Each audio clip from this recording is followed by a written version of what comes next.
20 अप्रैल 2024 का current affairs देखते हैं। पहला क्वेश्चन है, किस देश की इंजीनियरिंग अकादमी ने कौशिक राजशेखर को अंतर्राष्ट्रीय फेलोशिप से सम्मानित किया? ये हैं कौशिक राजशेखर। ए भारत, बी संयुक्त राज्य अमेरिका, सी जापान या डी चीन। हमारा आंसर है कौन सा? ये जापान ने इनको सम्मानित किया। किससे? इंजीनियरिंग अकादमी ने इनको अंतर्राष्ट्रीय फेलोशिप से सम्मानित किया। किसको? कौशिक राजशेखर को। ह्यूस्टन विश्वविद्यालय के कुलेन कॉलेज ऑफ इंजीनियरिंग में प्रतिष्ठित प्रोफेसर कौशिक राजशेखर को जापान की इंजीनियरिंग अकादमी द्वारा अंतर्राष्ट्रीय फेलोशिप से सम्मानित किया गया। यह सम्मान बिजली रूपांतरण और परिवहन विद्युतीकरण में उनके महत्वपूर्ण योगदान पर प्रकाश डालता है, जिससे उन्हें वैश्विक इंजीनियरिंग विशेषज्ञों के एक चुनिंदा समूह में जगह मिलती है। प्रश्न संख्या 2 देखते हैं। मेटा के उन्नत एआई सहायक मेटा एआई को क्या शक्तियां हैं? ए चीता 2, बी लामा 3, सी डॉल्फिन 4 या डी ईगल 5। तो हमारा आंसर है लामा 3 की शक्तियां हैं इसमें। Meta AI your new intelligence assistant powered by Llama 3। Meta का उन्नत एआई सहायक मेटा एआई अत्याधुनिक भाषा मॉडल लामा 3 द्वारा संचालित है।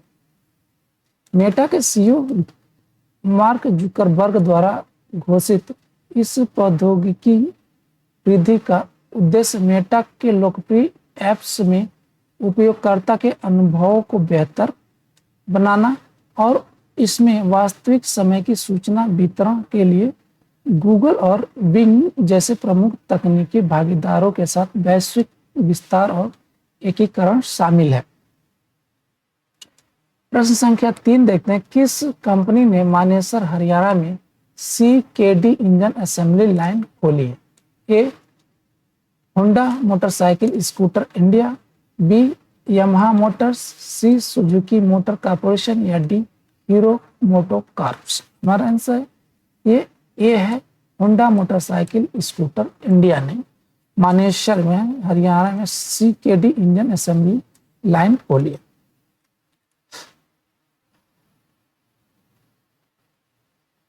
Honda motorcycle and scooter India ने मानेसर हरियाणा में 110 सीसी से 300 सीसी मॉडल के लिए 600 इंजनों की दैनिक क्षमता के साथ एक नई इंजन असेंबली लाइन का उद्घाटन किया। इस विस्तार का उद्देश्य CKD निर्यात को बढ़ावा देना और वैश्विक बाजार के लिए HMSI की प्रतिबद्धता को मजबूत करना है। Honda motorcycle and scooty India की प्रतिबद्धता को क्या मजबूत करना है। प्रश्न संख्या 4 देखते हैं। IPL 2024 में रुपए के लिंक इट फॉरगेट इट अभियान द्वारा किस भुगतान पद्धति को बढ़ावा दिया जाता? ए मैस्ट्रो कार्ड, बी वीजा, सी मास्टर कार्ड या डी रुपए। हमारा आंसर है क्या? इसमें रुपए को बढ़ावा दिया जा रहा है। IPL 2024 में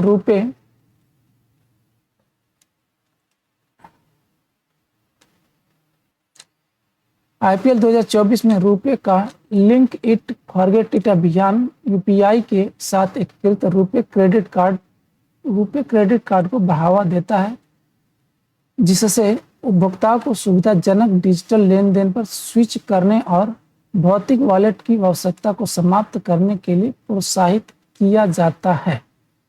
यह पहल डिजिटल भुगतान के लिए रुपए का उपयोग करने की आसानी और सुरक्षा पर जोर देती है।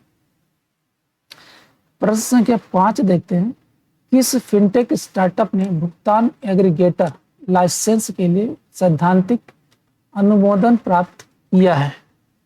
ए पेटीएम, बी क्रेड, सी फोन पे या डी गूगल पे। हमारा आंसर है ये क्रेड ने भुगतान एग्रीगेटर लाइसेंस के लिए सैद्धांतिक अनुमोदन प्राप्त किया है। किस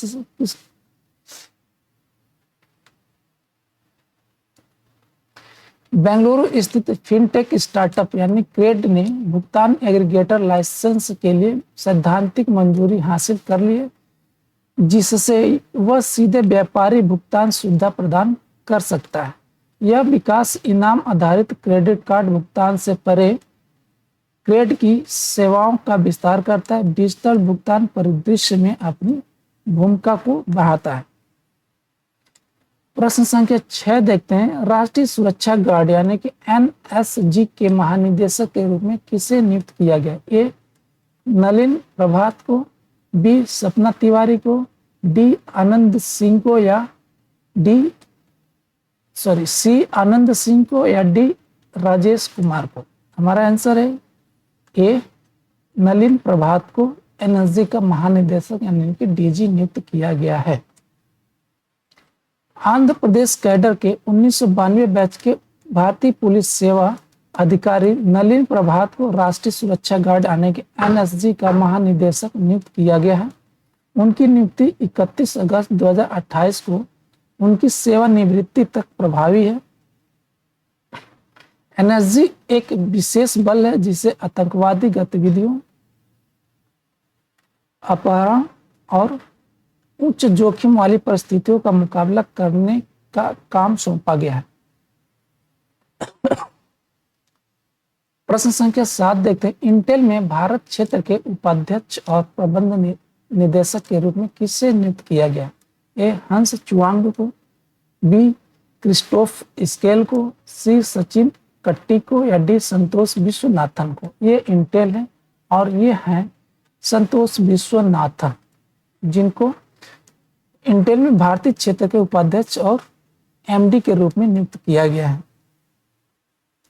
संतोष विश्वनाथन को इंटेल में भारत क्षेत्र के उपाध्यक्ष और प्रबंध निदेशक के रूप में नियुक्त किया गया है।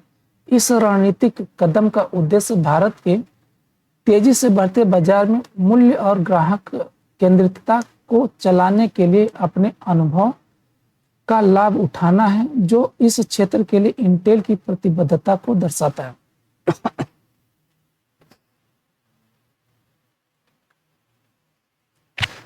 प्रश्न संख्या 8 देखते हैं। नासा का ड्रैगन फ्लाई रोटरक्राफ्ट मिशन किस चंद्रमा का पता लगाने के लिए तैयार है? ए टेथ्स, बी एपीमीथियस, सी टाइटन या डी नीमास का। हमारा आंसर है ये टाइटन का पता लगाने के लिए ये किया गया है। इसका dragon flight rotorcraft mission Titan चंद्रमा का पता लगाने के लिए तैयार है। यह नासा का मिशन है, dragon fly rotorcraft mission. NASA ने शनि के सबसे बड़े चंद्रमा टाइटन का पता लगाने के लिए ड्रैगन फ्लाई नामक एक मिशन की पुष्टि की है, जिसका बजट $3.35 बिलियन है और जुलाई 2028 के लिए लॉन्च की तारीख निर्धारित की गई है। ड्रैगन फ्लाई को सतह की खोज के लिए दोहरे डुअल क्वाड काप्टर के रूप में डिजाइन किया गया है, जो टाइटन पर विभिन्न स्थानों की जांच करने और मुख्य रूप से चंद्रमा की सतह से वैज्ञानिक माप करने के लिए सुसज्जित है। इस मिशन का उद्देश्य टाइटन और प्रारंभिक पृथ्वी के लिए सामान्य प्रीबायोटिक रासायनिक प्रतिक्रियाओं का पता लगाना है, जो नासा के लिए ग्रहों की खोज में एक महत्वपूर्ण उपलब्धि का प्रतिनिधित्व करता है। प्रश्न संख्या 9 देखते हैं। किस देश के इंजीनियरों और वैज्ञानिकों ने दुनिया का पहला उपग्रह बनाया जो स्मार्टफोन को मोबाइल टावरों के बिना कॉल करने में सक्षम बनाता है? ए भारत, बी रूस, सी संयुक्त राज्य अमेरिका या डी चीन। ये कारनामा कौन कर सकता है? एक कारनामा कर सकता है चीन ने किया है, जो स्मार्टफोन को मोबाइल टावरों के बिना कॉल करने में सक्षम बनाता है। कहाँ के इंजीनियर है ये चीन के इंजीनियर और वैज्ञानिक हैं।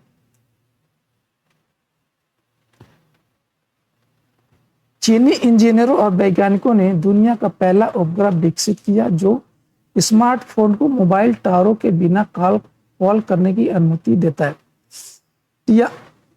तियान टोंग उपग्रह पहल आपात स्थितियों को संबोधित करती है जहां मोबाइल कनेक्टिविटी बाधित हो सकती है, जिससे लोग सीधे ओवरहेड संचार ऑर्बिट से जुड़कर मदद ले सकते हैं। 2008 के सिचुआन भूकंप के बाद शुरू हुई यह तकनीकी प्रगति विशेष रूप से दूरस्थ या आपदाग्रस्त क्षेत्रों में संचार लचीलापन बढ़ाने के लिए चीन की प्रतिबद्धता पर प्रकाश डालती है। प्रश्न संख्या 10 देखते हैं, भारत के राष्ट्रीय सिविल सेवा दिवस प्रतिवर्ष कब मनाया जाता है? यानी नेशनल सिविल सर्विस डे कब मनाया जाता है? ए अप्रैल 1 को, बी अप्रैल 20 को, सी मई 15 को, या डी जून 30 को। तो यह मनाया जाता है हमारा ए अप्रैल 21 को मनाया जाता है नेशनल सिविल सर्विस डे। भारत में प्रतिवर्ष 21 अप्रैल को राष्ट्रीय सिविल सेवा दिवस मनाया जाता है। यह भारत के पहले गृह मंत्री सरदार वल्लभ भाई पटेल की याद दिलाता है और देश में सिविल सेवाओं के ऐतिहासिक महत्व पर प्रकाश डालता है। प्रश्न संख्या 11 देखते हैं, यूरोपीय खगोलविदों द्वारा हमारी आकाशगंगा में खोजे गए सबसे बड़े तारकी ब्लैक होल का क्या नाम है? ए BH3, बी BH5, सी BH10, डी BH15। तो इसका नाम है BH3। यूरोपीय खगोलविदों ने हाल ही में हमारी आकाशगंगा में सबसे बड़े तारकीय ब्लैक होल का पता लगाया, जिसे BH3 के नाम से जाना जाता है। यह खोज खगोलीय अनुसंधान में एक महत्वपूर्ण मील का पत्थर है, क्योंकि BH3 हमारे सूर्य से 33 गुना अधिक द्रव्यमान का दावा करता है। जो बात इस खोज को और भी उल्लेखनीय बनाती है वह है पृथ्वी से उसकी निकटता, जो केवल 2000 प्रकाश वर्ष दूर स्थित है। यह खोज यूरोपीय अंतरिक्ष एजेंसी द्वारा संचालित गाया अंतरिक्ष वेधशाला द्वारा संभव हुई, जो खगोलीय पिंडों की स्थिति और गतिविधियों का सावधानी पूर्वक मानचित्रण करती है। BH3 एक दुर्लभ और असाधारण ब्रह्मांडीय इकाई के रूप में सामने आता है, जो ब्रह्मांड की विशाल और रहस्यमय घटनाओं के बारे में हमारी समझ का विस्तार करता है। प्रश्न संख्या 12 देखते हैं, HDFC लाइफ इंश्योरेंस बोर्ड के नए अध्यक्ष के रूप में किसे नियुक्त किया गया है? ए दीपक एस पारेख को, बी केकी मिस्त्री को, सी विभा पडलकर को, या डी नारायणन को। हमारा आंसर है ये केकी मिस्त्री को HDFC लाइफ इंश्योरेंस बोर्ड के नए अध्यक्ष के रूप में नियुक्त किया गया। दीपक एस पारेख की जगह केकी मिस्त्री को HDFC लाइफ इंश्योरेंस बोर्ड के नए अध्यक्ष के रूप में नियुक्त किया गया है। यह निर्णय बोर्ड द्वारा किया गया था और बीमा नियामक और विकास प्राधिकरण यानी ईडा से अनुमोदन के अधीन है। Vibha Padalkar HDFC life insurance के CEO के रूप में कार्य करती हैं और कंपनी की स्थापना 2000 में मुंबई में मुख्यालय के साथ हुई थी। यानी कि HDFC लाइफ इंश्योरेंस की स्थापना कब हुई थी? 2000 में हुई थी। कहाँ पे? मुंबई में। प्रश्न संख्या 13 देखते हैं, वित्त वर्ष 2023-24 में $9.6 बिलियन के रिकॉर्ड के साथ इलेक्ट्रॉनिक्स निर्यात में कौन सा राज्य शीर्ष पर है? ए कर्नाटक, बी महाराष्ट्र, सी तमिलनाडु, या डी गुजरात। हमारा आंसर है ये तमिलनाडु है, जो पहले स्थान पर है। कितना? $9.6 बिलियन के रिकॉर्ड के साथ इलेक्ट्रॉनिक निर्यात। ठीक है, तमिलनाडु कितना है? 9.6 बिलियन। इसकी हिस्सेदारी कितना है? 32.84%। दूसरे स्थान पर कौन है? कर्नाटक। इसका क्या है? 4.6 बिलियन डॉलर का निर्यात है। इसकी हिस्सेदारी कितनी? 15.78। तीसरे स्थान पर उत्तर प्रदेश, चौथे स्थान पर महाराष्ट्र, पांचवें पे कौन? गुजरात, छठे पे दिल्ली, सातवें पे हरियाणा और आठवें पे कौन है? तेलंगाना। तमिलनाडु फाइनेंशियल ईयर 2023-24 में 9.6 बिलियन डॉलर की उल्लेखनीय उपलब्धि के साथ इलेक्ट्रॉनिक्स निर्यात में अग्रणी के रूप में उभरा, जो इस क्षेत्र में भारत के कुल निर्यात के एक महत्वपूर्ण हिस्से का प्रतिनिधित्व करता है। यह उपलब्धि इलेक्ट्रॉनिक्स विनिर्माण उद्योग में राज्य के बढ़ते महत्व और आने वाले वर्षों में निरंतर विकास की इसकी क्षमता को रेखांकित करती है। प्रश्न संख्या 14 देखते हैं, किस इकाई ने एनपीसीआई के सहयोग से एनसीएमसी सक्षम डेबिट और प्रीपेड कार्ड लॉन्च किए हैं? ए एयरटेल पेमेंट्स बैंक, बी भारतीय स्टेट बैंक, सी एचडीएफसी बैंक या डी आईसीआईसीआई बैंक। हमारा आंसर है ये है एयरटेल पेमेंट्स बैंक। कौन सा कार्ड किया है? एनसीएमसी सक्षम डेबिट और प्रीपेड कार्ड लॉन्च किया किसने? Airtel payments bank. Airtel payments bank ने एनपीसीआई के सहयोग से एनसीएमसी सक्षम डेबिट और प्रीपेड कार्ड पेश किए हैं, जो भारत के one nation one card vision के साथ संरेखित है।